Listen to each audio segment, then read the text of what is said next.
This is the only extract the BBC has of this edition of Desert Island Discs, and begins with the Castaways' first choice of music.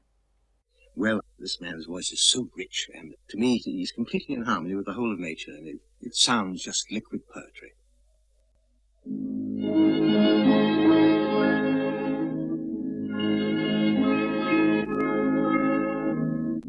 I think that I shall never see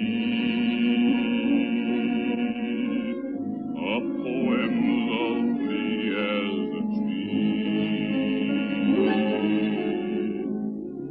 tree whose hungry mouth is pressed against the earth's sweet glowing breast, a tree that looks at God all day and lifts her leafy arms to pray.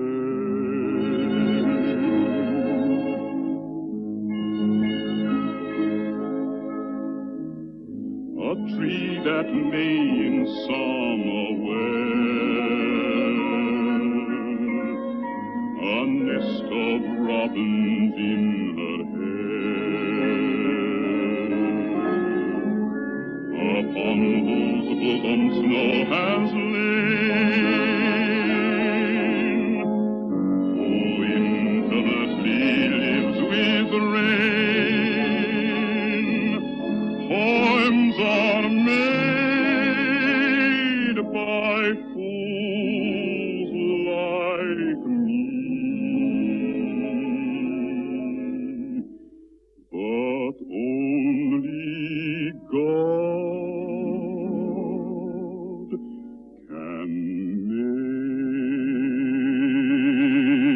make a tree.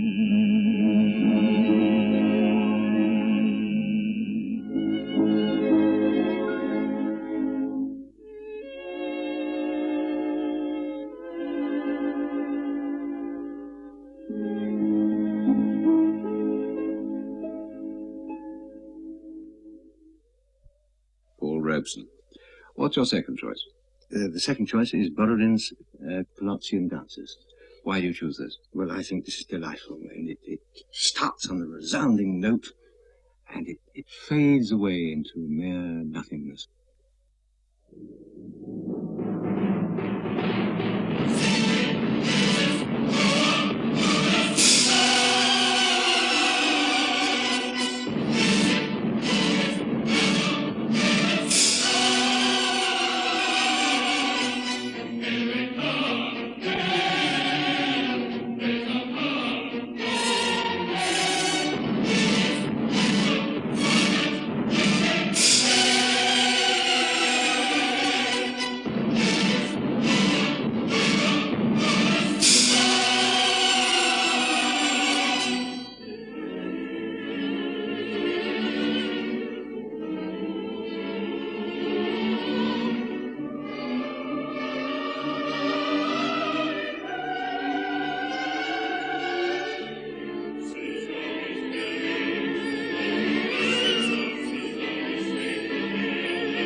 Alderati conducting the London Symphony Orchestra and chorus.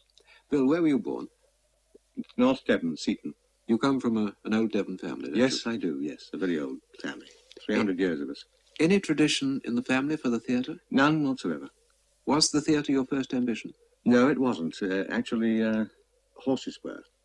Race horses. So what did you do about it? Well, I ran away from school at an early age, having written to Stanley Wooden at Treadwell House, Epsom. Got myself a job as an apprentice with him to ride and to become a jockey.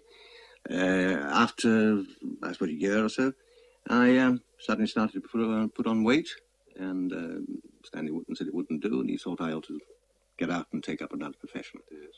So my second desire, an immediate desire, was the theatre. Naturally, I wanted to couple the two, but there it was, I was unable to do so. How did the theatre come into your life? Had you seen a lot as a child? I suppose I associated myself with a lot of reading matter, period, Shakespeare and other playwrights. And I was always in school concerts and things like that. And I was just mad keen on the theatre and horses. And those were the two things that I wanted in life. Unfortunately, it didn't turn out that way. What was your first job in the theatre? My first job in the theatre was, luckily, to be with Sir Frank Benson, Shakespearean actor and teacher, whom we all, of course, we all called at that period Pa Benson. Yes. How long did you stay with him? 3 years. And have you appeared in Shakespeare since? No, I haven't, but I still want to. Have you ever been asked to use your skill as an expert horseman in a film? Never. This is Never. show business. Well, when you left the Benson Company, what did you do? Well, I was like any other actor, I suppose. I had to take a job on tour and earn my living the best way I could, which I did. I was on tour doing once nightly and twice nightly shows for 4 months a week and living in back rooms, you know. And, when did you first appear on the West End? Oh, that was a very modest entrance on my part. I think I was understudy when I first appeared, and you know, General Dog's Body. Who did you understudy? Well, I understudied such personalities as Ernest Truex in Good Morning Bill, which is a Robert Courtnidge production, and Rafe Lynn in his light comedies and farces, Lawrence Grossmith, Charlie Heslop, yes. Flanagan and Allen, of course. Both of Bud and Chairs, yes. Oh, yes. Yes, in the Cochrane Show, Home and Abroad, and played a small part in it. Yes. So this was the pattern for the first few years? Yes. Steady, fairly unspectacular. Yes, and stage management, an assistant stage manager, you know. Yeah. And learning to paint scenery and all the general vicissitudes of associated with the theatre. Well, let's break off for another record. Number 3, what next? I'd like to hear the Kreutzer Sonata with that superb violinist playing, Menuhin. Why do you choose this? Because I just love this man. I think he's a great genius. And I love his music. I love his conducting, anything about him.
part of the second movement of Beethoven's Kreutzer Sonata, played by Yehudi Menuhin, with his sister Hepzibah accompanying him. What was your first film appearance, Bill? Well, that I can't remember the very first. But I must admit that I was 2 years in the crowd before I was ever allowed to appear in a film. Yes. And you did quite a lot of quota quickies in the Oh, yes, bad old yes. days. Oh, yes, numerous British films. Quickies of those days, and whereby that you had 10 pages of dialogue in one take, and if you fluffed, well, you had to ad-lib and carry on. Yes, and, no retakes. No, couldn't afford it. No. Mm-hmm. What do you look back on as your first big break, your big opportunity in films? Well, that, I should say, would be Cal Reed's film, Way Ahead. In which you played the tough I sergeant. played the tough sergeant, yes, Herbert. Mm-hmm. That's an excellent film. That it made a great impact. It's still being shown, I believe, as a training film. Yes, so I believe. And The Way Ahead led to you being typecast for years. If Yes. anyone wanted a tough sergeant, send for Hartnell. Yes, absolutely, yes. Now, in your own army career, before you were invalided out during the war, were you a sergeant? No, I wasn't. Wasn't even a corporal.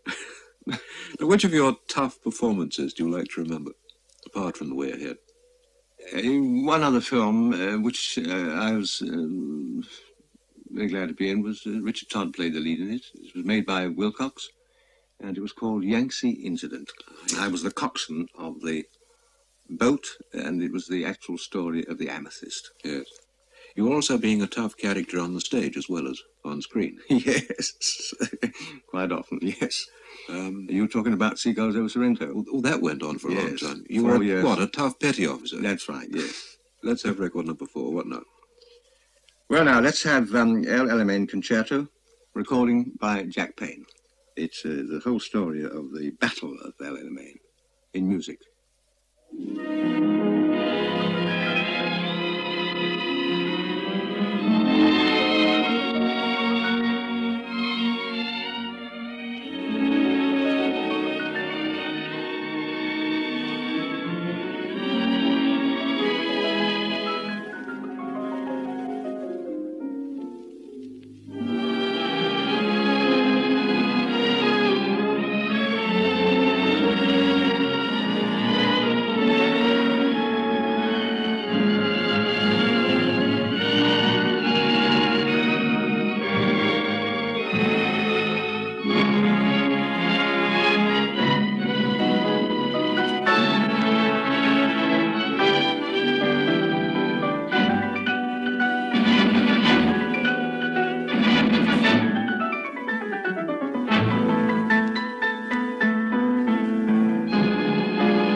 The closing passage of the El Alamein Concerto by Albert Arlen, Peggy Cochran as soloist with Jack Payne in his orchestra.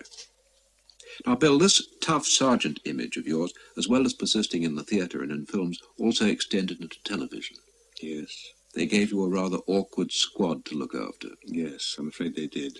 The Army game? The Army game, How yes. long were you with that?